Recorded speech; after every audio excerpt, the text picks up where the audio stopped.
Hello friends, आज हम लोग एडिटोरियल का डिस्कशन करने वाले हैं। टॉपिक आज का ये है, अभी हाल ही फिलहाल में उत्तराखंड में बहुत बड़ी तबाही आई हुई है, खास वो बाढ़ आए हुए हैं ग्लेशियर के फट जाने से। तो उसी पे बेस्ड ये आर्टिकल है। बोला कि ट्रबल्ड माउंटेन्स, यानी जो माउंटेन्स कहने का मतलब जो पर्वतीय क्षेत्र हैं उसमें क्या है, बहुत ही परेशानी आई हुई है, ट्रबल आया हुआ है, बहुत ही क्या क्या दिक्कतें आई हुई हैं, उसी पे बेस्ड ये टॉपिक है। On Uttarakhand glacier disaster, Uttarakhand जो स्टेट है उसमें जो ग्लेशियर के फट जाने से जो एक ग्लेशियर को उसको लेकर के जो एक आपदा आया हुआ है, डिजास्टर आया हुआ है, उसी पे ये आर्टिकल है। करें कि तो Uttarakhand glacier burst should prompt a review of how the Himalayas are treated. बोला जो उत्तराखंड में जो ग्लेशियर फटा हुआ है, ब्रस्ट मतलब उसके जो फटने का जो केस आया हुआ है, शुड मतलब चाहिए, प्रॉम्प्ट मतलब होता है प्रोत्साहित करना, और रिव्यू मतलब क्या, दोबारा से किसी चीज़ को अवलोकन करना, पुनरावलोकन करना, of how the Himalayas are treated, Himalaya की जितनी भी सारे क्षेत्र हैं, हिमालय जो क्षेत्र हैं, हिमालय के जो रीजन है उसको कैसे ट्रीट करना चाहिए, उसे कैसे ट्रीट किया जाना चाहिए, उसको उस पर क्या करना चाहिए, हम लोग को जोर देना चाहिए, उस पर प्रोत्साहित करना चाहिए, उसका पुनरावलोकन करने पे ध्यान देना चाहिए। क्यों? क्योंकि जो ग्लेशियर फटा है उसको लेकर के हिमालयी क्षेत्र में क्या क्या जो ट्रीटमेंट हो रहा है, जो हमारे ह्यूमन के द्वारा क्या क्या बहुत सारी पर्यावरण को लेकर बहुत सारी गलतियाँ की जा रही हैं, बहुत सारा पर्यावरण के खिलाफ जा करके काम किया जा रहा है। तो वही बोल रहा है कि जो अभी सीन हुआ है, ग्लेशियर के फटने का जो सीन हुआ है, उसको लेकर के हमको क्या करना चाहिए, पुनरावलोकन करना चाहिए, एक बार दोबारा देखने की ज़रूरत है कि हम लोग हिमालय जो क्षेत्र है उसमें किस तरह से ट्रीट कर रहे हैं। ठीक है, चलते हैं नेक्स्ट पे। कह रहा है कि the staggering collapse of part of A glacier in Uttarakhand Nanda Devi mountain. Staggering मतलब होता है चौंकाने वाला, कोलैप्स मतलब टकरा जाना या ढह जाना किसी चीज़ का, of part of A glacier, Uttarakhand में एक नंदा देवी माउंटेन है, एक क्षेत्र है, ठीक है, पर्वतीय क्षेत्र है, उसमें क्या हुआ है, ग्लेशियर का कुछ टुकड़ा, पार्ट ऑफ ग्लेशियर मतलब ग्लेशियर का टुकड़ा क्या है, कोलैप्स कर गया है, ठीक है, जो कि बहुत ही ज़्यादा चौंकाने वाला। ग्लेशियर बोलते हैं हिम नदी को, जो बर्फ़ की जो नदी होती है उसको हिम नदी बोलते हैं। तो उत्तराखंड के नंदा देवी में जो ग्लेशियर का एक पार्ट था वो क्या हो गया, कोलैप्स हो गया है, ठीक है, जो कि बहुत ज़्यादा चौंकाने वाला है। एंड इंस्यूइंग फ्लड, इंस्यूइंग कहने का मतलब इससे जो कोलैप्स हुआ है इसके वजह से, इसके फलस्वरूप क्या आ गया है, बाढ़ आ गया है, ठीक है। That have claimed many lives, claim मतलब ले लेना, ठीक है ना, यहाँ पे ले लेना का सेंस में आएगा, मतलब उसने क्या किया, बहुत सारे लोगों की जानें ले ली हैं। कम एज ए डेडली रिमाइंडर, और ये क्या है, आ गया है मतलब एक डेडली, एक दर्दनाक याद के रूप में बन गया है, ठीक है। That this fragile geological dynamic region, fragile मतलब होता कमज़ोर, जो बहुत वीक हो, ठीक है, जो बहुत सेंसिटिव हो, जियोलॉजिकली डायनेमिक रीजन, ठीक है ना, मतलब भूगोल की दृष्टि से, भूगर्भिक दृष्टि से क्या है, ये जो क्षेत्र है काफ़ी डायनेमिक है। कहने का मतलब यहाँ पे बहुत ज़्यादा प्राकृतिक आपदाएं आती रहती हैं, नेचुरल डिजास्टर आते रहता है, भूकंप, बाढ़ वगैरह ये सारी चीज़ें आते रहती हैं, ठीक है ना। तो ये क्या है, उस दृष्टिकोण से क्या, काफ़ी वीक, काफ़ी फ्रेजाइल है, काफ़ी वीक ये स्टेट है, ठीक है। Dynamic region can never be taken for granted, can never be taken for granted कहने का मतलब हल्के में लेना, तो इसलिए इस स्टेट को, इस जगह को कभी हल्के में नहीं लेना चाहिए। यानी जो ग्लेशियर, उत्तराखंड का एक ग्लेशियर का छोटा सा टुकड़ा जो कोलैप्स हुआ है, बहुत ही चौंकाने वाला है, नंदा देवी माउंटेन में जो हुआ है, और इसके वजह से क्या आया है, बाढ़ आ गया है, जो कि बहुत सारे लोगों की जानें ले ली है, ठीक है ना। और ये क्या, बहुत ही घातक याद के, बहुत दर्दनाक याद के रूप में सामने आया है, ठीक है ना। ये जो एरिया है उत्तराखंड का, जो कुछ एरिया है, बहुत ही क्या है, डायनेमिक रीजन है, किसको लेकर के, प्राकृतिक आपदा को लेकर के, ठीक है, इसकी वजह से काफ़ी वो कमज़ोर है, काफ़ी फ्रेजाइल है, और इस बात को कभी भी कम नहीं आंकना चाहिए, नज़रअंदाज नहीं करना चाहिए। A significant slice of glacier, एक बहुत ही अच्छा खासा बड़ा सा स्लाइस मतलब टुकड़ा ऑफ ए ग्लेशियर, हिम नदी का एक टुकड़ा क्या हो गया था, डिसलॉज, डिसलॉज कहने का मतलब अपनी जगह से खिसक जाना, बाई ए लैंडस्लाइड, एक लैंडस्लाइड आया था, ठीक है ना, भूस्खलन आया था, जिसके वजह से ये जो ग्लेशियर का एक बहुत बड़ा टुकड़ा था वो क्या हुआ था, अपनी जगह से खिसक गया था।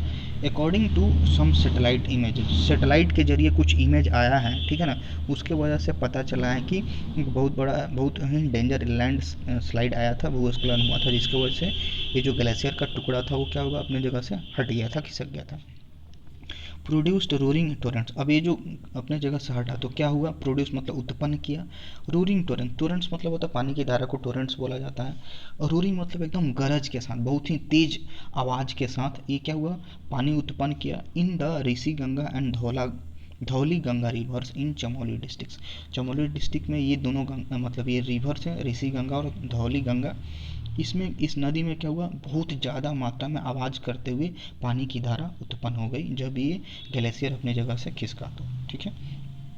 Trapping unsuspecting workers at 2 hydro power project site, और इसकी वजह से क्या हुआ, वहाँ पे 2 हाइड्रो प्रोजेक्ट मतलब एक पानी से चलने वाला, पानी से उत्पन्न किया जाने वाला जो बिजली होता है उसी को हाइड्रो बोलते हैं, हाइड्रो पावर प्रोजेक्ट पे वहाँ पे 2 जगह काम चल रहा था। वहाँ के जो वर्कर थे वो अनसस्पेक्टिंग मतलब क्या, उनको कोई खबर नहीं थी इस चीज़ के बारे में कि हाँ ऐसा कुछ हो सकता है, ऐसा कुछ नेचुरल डिजास्टर आ सकता है, तो उनको कोई खबर नहीं थी। जो इस प्रोजेक्ट पे काम कर रहे थे वो क्या हो गए, ट्रैप हो गए। ट्रैप करने का मतलब उसके चपेट में आ गए, उसके चंगुल में फंस गए। नेक्स्ट पे मूव करते हैं हम लोग। बोला कि scores of people are still missing in the wave of water. Score of people मतलब बहुत सारे लोग, बहुत सारे, ढेर सारे लोग। मैथ्स के टर्म में हम लोग एक स्क्वायर को 20 के बराबर देखा जाता है, जैसे एक डजन में 12 वस्तु होता है, उसी तरह एक स्कोर में 20 वस्तु।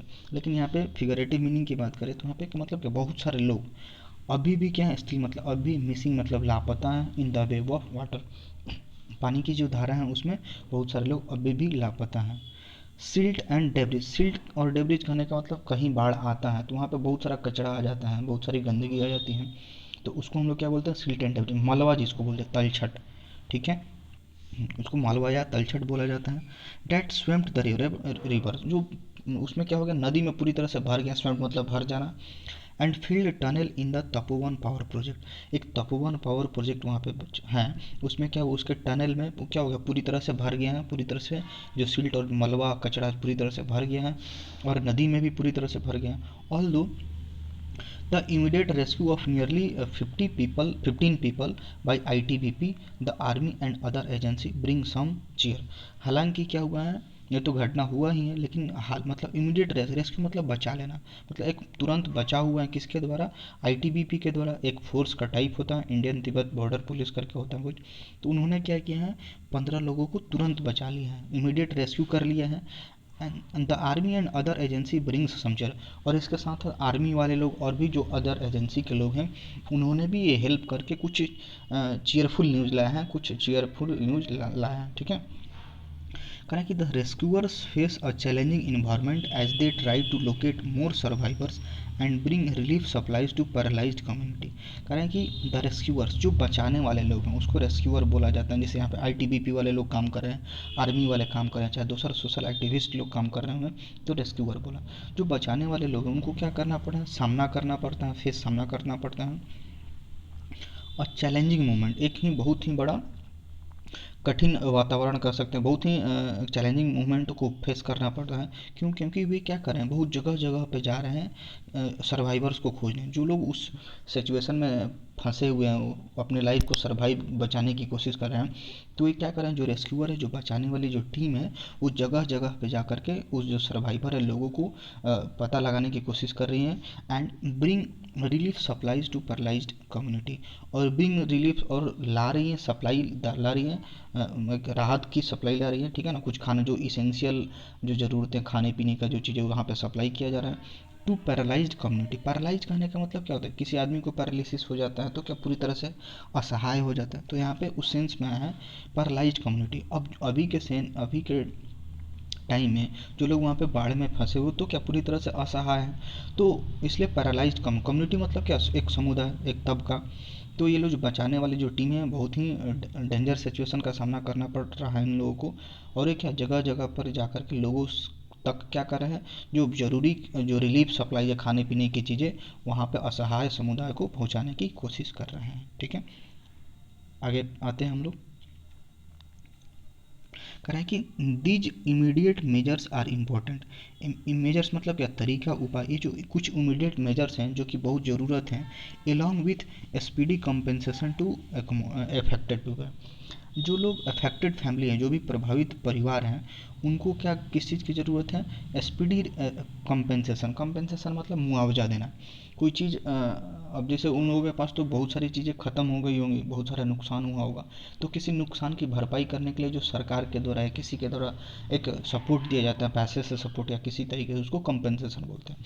तो बोल रहा है कि जो अफेक्टेड फैमिली, जो प्रभावित जो परिवार हैं, उनको तो क्या करने, उसको तो स्पीडी कंपेंसेशन की ज़रूरत है ही, और उसके साथ साथ कुछ कुछ और भी इम्पोर्टेंट तरीका अपनाया जाना चाहिए, ठीक है।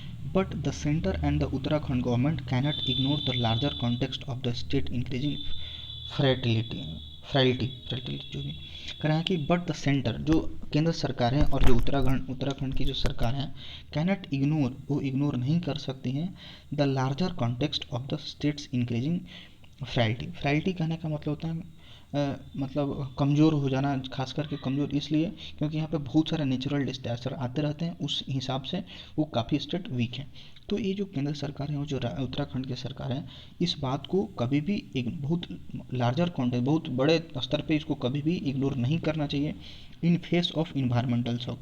क्यों? क्योंकि यहाँ पे बहुत सारे इन्वायरमेंट को लेके शॉक्स आते रहते हैं, लाइक अर्थक्वेक हो गया, लैंडस्केप हो गया, सॉरी जो भूस्खलन आते हैं, लैंडस्लाइड हो गया, ठीक है ना, चक्रवात आ गया, ये सारी चीज़ें वहाँ पे आती रहती हैं। तो इसके इन सारी चीज़ों को लेकर के वहाँ की जो केंद्र सरकार और उत्तराखंड की सरकार इसको बड़े पैमाने पर इग्नोर नहीं कर सकती हैं। वंस द क्रूसिबल मतलब होता है परीक्षण करना, ट्रायल करना ऑफ इन्वायरमेंटलिज्म। इन्वायरमेंटलिज्म कहने का मतलब पर्यावरणवाद। एक बात है, एक वंस मतलब एक बार की बात है, द क्रूसिबल ऑफ इन्वायरमेंटलिज्म, पर्यावरणवाद को लेकर के एक परीक्षण हुआ था, और वो इपिटमाइज कहने का मतलब प्रतीक बना देना। कोई आदमी कोई बड़ा सा पर्सनालिटी कोई बढ़िया अच्छा काम करता है तो एक प्रतीक बन जाता है, एक सिंबल बन जाता है।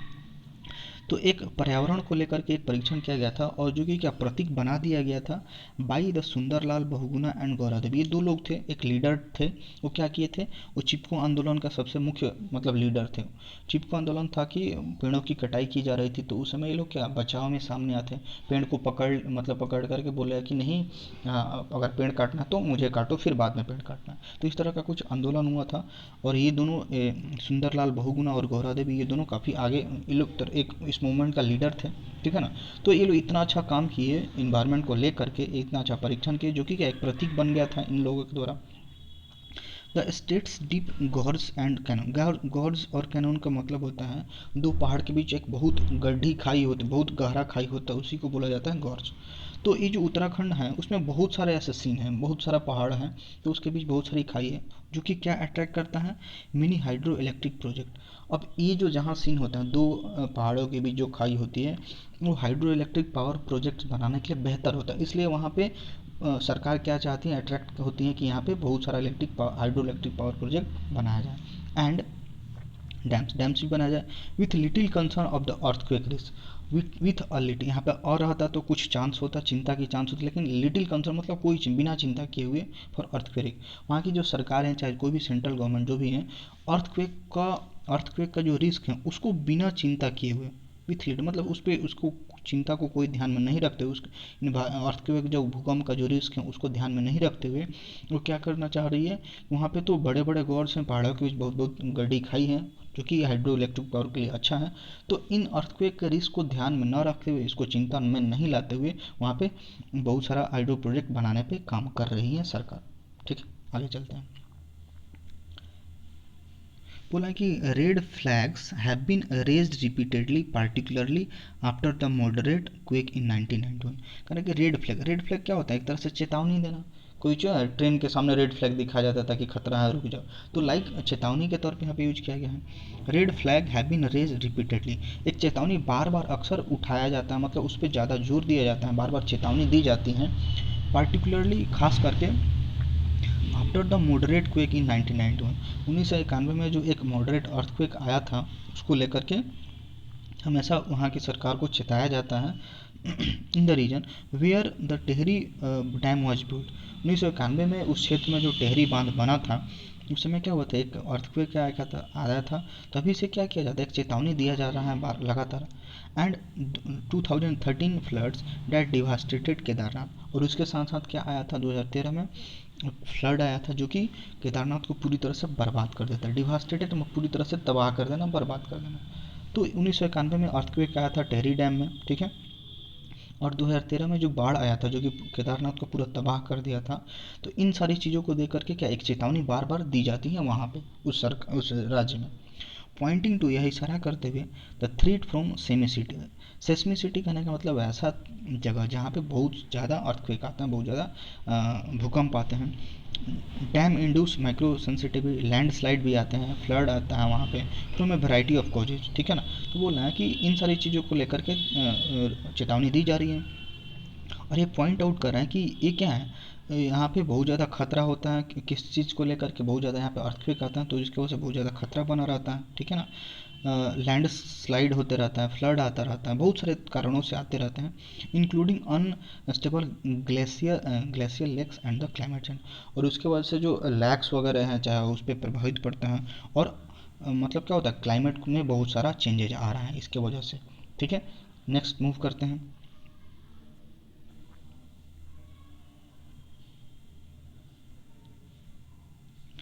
कि India is heavily invested in dam development and growth of hydro power largely in Himalayan region. कह रहा है कि India is heavily invested in dam development and growth of hydro power. India क्या किया है, डैम और हाइड्रो पावर को लेकर के, उसकी ग्रोथ को लेकर के काफ़ी ज़्यादा पैसा इन्वेस्ट किया है। किस लार्जली मतलब ज़्यादातर किस क्षेत्र में, हिमालय रीजन में। हिमालय रीजन में जो भारत की सरकार क्या किया है, डैम और जो बांध और हाइड्रो पावर है उसको बढ़ोतरी के लिए, उसके ग्रोथ के लिए बहुत सारा पैसा इन्वेस्ट किया है। Specially to cut carbon emission, खास करके ये क्यों क्यों किया जा रहा है, कार्बन इमिशन को कट करने के लिए, कम करने के लिए, जो कार्बन डाइऑक्साइड इन्वायरमेंट में फैल रहा है उसको कम करने के लिए। क्यों, क्योंकि हाइड्रो पावर क्या होता है, पानी से जनरेट होता है इलेक्ट्रिसिटी, तो वहाँ पे कार्बन इमिशन नहीं होता है, इसलिए उसकी संख्या को बढ़ाने की कोशिश की जा रही है। उसके ग्रोथ में इंडिया सरकार ने काफ़ी ज़्यादा पैसा इन्वेस्ट किया है। By one estimate, if the national plan to construct dam in 28 river valley in the hills is realized in few decades, कह रहे हैं कि बाई वन एस्टिमेट, अगर हम लोग एक एस्टिमेट के जरिए चलें, यदि जो नेशनल का जो प्लान है, एक जो राष्ट्र का प्लान है, क्या प्लान है, टू कंस्ट्रक्ट डैम, बांध को बनाने में, इन 28 रिवर वैलीज, जो 28 नदी घाटी हैं उसमें बांध को बनाने में, इन हिल्स, वहीं पहाड़ी हिली एरियाज में, इज रियलाइज, अगर ये पॉसिबल होता है इन फ्यू डिकेड्स, कुछ आगे आने वाले कुछ दशकों में, तो क्या होगा, the Indian Himalaya will have the one dam for every 32 kilometre.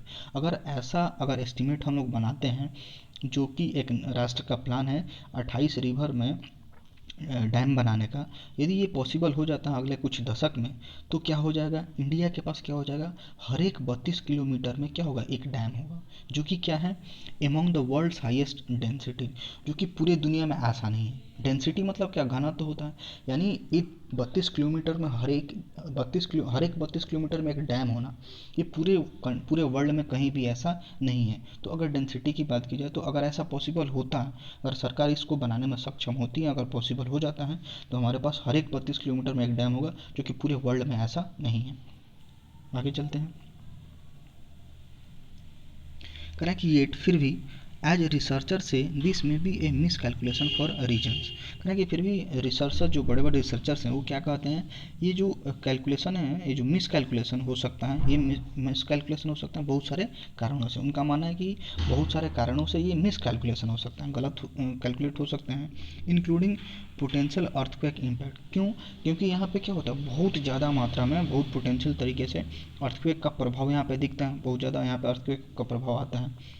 Monsoonal aberration, aberration कहने का मतलब अपने पाथ से डेविएट हो जाना। तो यहाँ पे मॉनसून क्या होता है, उसका टाइम घटते बढ़ते रहता है, कभी समय से आया, कभी समय से नहीं आया। That could repeat a Kedarnath like flood, अगर ऐसा होता है तो क्या वो जो केदारनाथ में जो बाढ़ आया था उसको रिपीट कर सकता है, ये फिर से दोबारा बाढ़ आ सकता है। सीवियर बायोडाइवर्सिटी लॉस, सीवियर मतलब होता है बहुत ज़्यादा एक्सट्रीम लेवल पे, बायोडाइवर्सिटी लॉस हो सकता है, जो हमारे इन्वायरमेंट में बहुत ज़्यादा फ्लोरा एंड फ्यूना जो एनिमल्स हैं और जो प्लांट्स हैं उसको बहुत सारी क्षति हो सकती हैं। एंड इम्पॉर्टेंटली सबसे जरूरी की चीज़ ये है कि एक्सट्रीम डेंजर, बहुत ज़्यादा खतरा होगा किसको, टू कम्युनिटीज, उस समुदाय को जो कि डाउन स्ट्रीम में रहते हैं। डाउन स्ट्रीम मैथ्स में हम लोग क्या पढ़ते हैं, जो धारा के साथ चलना। अगर मान लेते हैं कि जो पहाड़ से जो पानी गिर रहा है उसके जस्ट नीचे वाले इलाके में लोग रहते हैं, उसी के धारा के डायरेक्शन में आएंगे, तो अगर वहाँ से डायरेक्शन मतलब फ्लड आएगा, बाढ़ आएगा, तो सबसे ज़्यादा नुकसान उसी लोगों को होगा जो उसके जस्ट उसके डायरेक्शन में आते हैं। तो ये बोल रहे हैं कि रिसर्चर कहते हैं कि ये जो कैलकुलेशन किया जा रहा है बहुत सारे कारणों से गलत भी हो सकता है, क्योंकि वहाँ पर अर्थक्वेक बहुत ज़्यादा आता है, उसका प्रभाव बहुत ज़्यादा दिखता है। मानसून हमेशा अपने टाइम से क्या होता है, कभी आता है शाम टाइम से, कभी नहीं आता, कभी बहुत ज़्यादा बारिश होगा, कभी नहीं हुआ। तो ये क्या कर सकता है, केदारनाथ में फिर से दोबारा बाढ़ ला सकता है, दोबारा रिपीट कर सकते हैं। सीवियर बायोडाइवर्सिटी लॉस होता है, बहुत ज़्यादा मात्रा में जो हमारी एनिमल्स बर्ड्स वगैरह उनको क्षति हो सकती है। और सबसे ज़्यादा क्षति किसको हो सकती है, खतरा किसको हो सकता है, जो डाउन स्ट्रीम में जो समुदाय रहते हैं, जो एकदम ठीक निचले वाले पार्ट में रहते हैं। This is also some evidence that the life of dam is often exaggerated. ये भी कुछ ऐसा परिणाम है, एक ऐसा जो एविडेंस जो सबूत है, गवाह है, ठीक है, एविडेंस है, प्रमाण है कि the life of dam is often exaggerated. जो डैम का जो लाइफ होता है उसको बढ़ा चढ़ा करके बताया जाता है, लेकिन जो सिल्टेशन होता है, जो मलबा होता है, विच रिड्यूसेज इज, लेकिन जो सिल्टेशन होता है वो क्या करता है, डैम के लाइफ को कम करता है, घटा देता है। इज ग्रोसली अंडरमाइन, और ये क्या करता है, पूरी तरह से उसके इफेक्ट को कम कर देता है, अंडरमाइन कर देता है, ठीक है। In Bhakra dam in Himachal Pradesh, for instance मतलब एग्जाम्पल के तौर पे siltation was higher by 140% than the calculated. यहाँ पे ये सेंस क्या बोल रहा है कि डैम को क्या किया जाता है, बढ़ा चढ़ा करके बताया जाता है कि इसका लाइफ इतना है इतना है, लेकिन सिल्टेशन क्या होता है, जो मलबा होता है डैम की जो लाइफ है उसको कम कर देता है, उसके पावर को जो भी होता है उसको पूरी तरह से अंडर एस्टिमेट कर देता है। जैसे कि एग्जांपल लिया गया, फॉर एग्जांपल जो भाखड़ा डैम जो कि हिमाचल प्रदेश में है, वहाँ पे एक एस्टिमेटेड कैलकुलेशन किया गया था जो भी हो सिल्टेशन को लेकर के, लेकिन जब रियल कैलकुलेशन हुआ तो पता चला कि क्या हुआ, 140% से ज़्यादा बढ़ गया। तो अगर बिना कैलकुलेशन के हम लोग सिल्टेशन को ध्यान में न रखते डैम बनाएंगे, लेकिन आगे चल के क्या होगा, बहुत ज़्यादा सिल्टेशन जो मलबा होता है क्योंकि डैम के लिए बहुत ही नुकसान करेगा, ठीक है। नेक्स्ट पे मूव करते हैं। करें कि the need is to rigorously study the impact of policy on the Himalayas. करें कि द नीड मतलब ज़रूरत है, क्या ज़रूरत है, टू रिगरसली स्टडी मतलब बहुत ही अच्छे तरीके से, बहुत गहन स्टडी करने की ज़रूरत है, अध्ययन करने की ज़रूरत है। The impact of policy on the Himalaya, जो हिमालय पे, हिमालय जो क्षेत्र है, हिमालय की जो क्षेत्र है उस पर जो भारत सरकार के द्वारा जो भी पॉलिसी बनी है उसका क्या प्रभाव होगा, क्या इम्पैक्ट होगा, उसको बड़े अच्छे तरीके से स्टडी करने की ज़रूरत है। एंड कन्फाइन मतलब सीमित करना, hydro projects to those with least impact, और सीमित कर क्या सीमित करने की ज़रूरत है, हाइड्रो प्रोजेक्ट्स को, मतलब उस एरिया में हाइड्रो प्रोजेक्ट्स लगाया जाए या बनाया जाए जहाँ पे क्या है, लिस्ट इम्पैक्ट है, मतलब जो इन्वायरमेंट का जो ये जो अर्थक्वेक, जो चक्रवात, बहुत सारे जो नेचुरल डिजास्टर आते रहते हैं उसका प्रभाव कम हो, उस एरिया में, उस एरिया तक सीमित करने की ज़रूरत है हाइड्रो प्रोजेक्ट्स को, ठीक है। यानी जिस एरिया में ये सब कम प्रभाव है वहीं पे हाइड्रो प्रोजेक्ट लगाने चाहिए। while relying more on low impact run of the river power project। Rely मतलब क्या होता है, निर्भर रहना, ये रिलाई के साथ हमेशा ऑन आता है, रिलाई ऑन उस पर निर्भर रहना चाहिए जिसका प्रभाव क्या है, कम प्रभाव है, मतलब रिवर, वैसे रिवर पावर प्रोजेक्ट्स पे काम करना चाहिए जो कि जिसका प्रभाव क्या है, जिस पर कम प्रभाव पड़ता है इन्वायरमेंट का। That need no destructive large dams and reserve, मतलब हम लोग को ज़्यादातर किस पे, वैसे प्रोजेक्ट पे काम करना चाहिए जिसका पर्यावरण का इफेक्ट काफ़ी कम हो। अब ऐसा नहीं कि बहुत सारा बड़े बड़े डैम बना दे जो कि कभी डिस्ट्रक्टिव, बहुत ज़्यादा तबाही उत्पन्न कर सकता है, और रिजर्वायर मतलब ऐसा भी बड़ा डैम या रिजर्वायर ना बना दे जो कि वहाँ पे बहुत सारा नेचुरल का इफेक्ट आते रहता है, बहुत सारा तबाही आते रहती है, तो उसकी कोई ज़रूरत नहीं। हमको किस पे काम करना है, छोटे छोटे प्रोजेक्ट पे काम पे ध्यान देना है जहाँ पे उसका इफेक्ट, आपदा का इफेक्ट कम है। अनलाइक मतलब इसके जैसा नहीं, अनलाइक मतलब इसके जैसा नहीं। वाट the NITI Aayog seems to thinks of environment accounting, मतलब नीति आयोग सिम्स मतलब प्रतीत होना लगना, नीति आयोग क्या सोचती है इन्वायरमेंट को लेकर के, इन्वायरमेंट के लेकर के क्या वो कैलकुलेट करती हैं, यदि हम उसके जैसा ना सोचें ना करें, अनलाइक मतलब उसके जैसा नहीं, अगर उसके जैसा यदि नहीं करेंगे तो वहीं क्या होगा, this would be A sound approach. अगर नीति आयोग जैसा सोचती हैं, अगर वैसा हम लोग ना करें तो वहीं क्या होगा, वो एक साउंड अप्रोच, मतलब बहुत ही अच्छा, बहुत ही बेटर, बहुत ही बेस्ट अप्रोच होगा इन सारी चीज़ों से बचने के लिए। जो हमारी प्राकृतिक आपदा आ रही है, बहुत सारी चीज़ों का नुकसान हो रहा है, उन सारी चीज़ों से बचने के लिए यदि हम लोग नीति आयोग जैसा सोचती हैं, वैसा करते हैं, कैलकुलेट करती हैं, अगर वैसा ना करें तो ये हमारे लिए बहुत ही अच्छा तरीका होगा इन सारी चीज़ों से रोकने के लिए। ठीक है, thanks for watching this video.